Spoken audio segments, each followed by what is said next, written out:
నమస్తే welcome to I dream news నేను మీ మాధురి జయప్రద ఈ పేరంటే తెలియని వారుండరు సినిమా రంగాన్ని ఓ ఊపు ఊపి రాజకీయ రంగంలోకి అడుగుపెట్టి రాజకీయంలో కూడా తనకంటూ ప్రత్యేక స్థానం కల్పించుకున్న అలనాటి నటి ఆమె హీరోయిన్ జయప్రద గురించి అయితే ప్రత్యేకంగా చెప్పుకో అవసరం లేదు ఎన్నో సూపర్ హిట్ చిత్రాల్లో నటించి స్టార్ హీరోయిన్ గా ఎదిగింది జయప్రద తెలుగుతో పాటు తమిళ హిందీ చిత్రాల్లో నటించి జాతీయ స్థాయిలో పాపులారిటీ సంపాదించుకుంది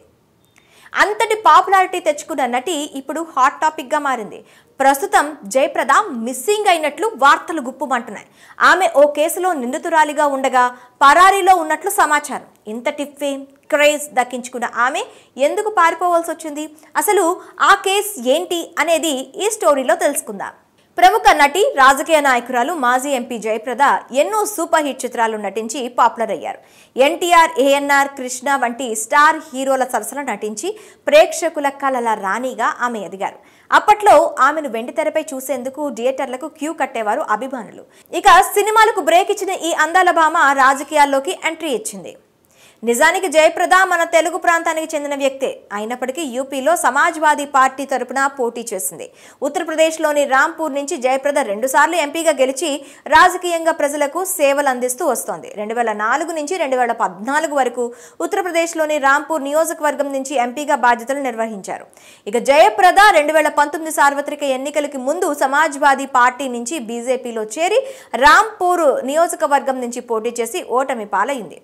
ఇదిలా ఉంటే అసలు జయప్రద మిస్సింగ్ అనే వార్త వ్యాపించడానికి కారణం ఆమెపై జారీ అయిన non bailable arrest warrant 2019 Lok Sabha ఎన్నికల సమయంలో ఎన్నికల నియమావళిని ఉల్లంఘించిన కేసులో ఉత్తరప్రదేశ్లో ఆమె ప్రాతినిధ్యం వహించిన Rampur court non bailable warrant జారీ చేసింది ఈ ఎన్నికల్లో బీజేపీ తరపున బరిలో నిలిచిన జయప్రద కోడ్ అమల్లో ఉన్నా కూడా ఎన్నికల కోడ్ను ఉల్లంఘించి ఓ రోడ్డును ప్రారంభించారు అంతేకాకుండా పిప్లియాలో నిర్వహించిన బహిరంగ సభలో ఆమె అభ్యంతరకర వ్యాఖ్యలు చేశారు దీంతో అక్కడి పోలీస్ స్టేషన్లో ఆమెపై 2 కేసులు నమోదయ్యాయి ఇక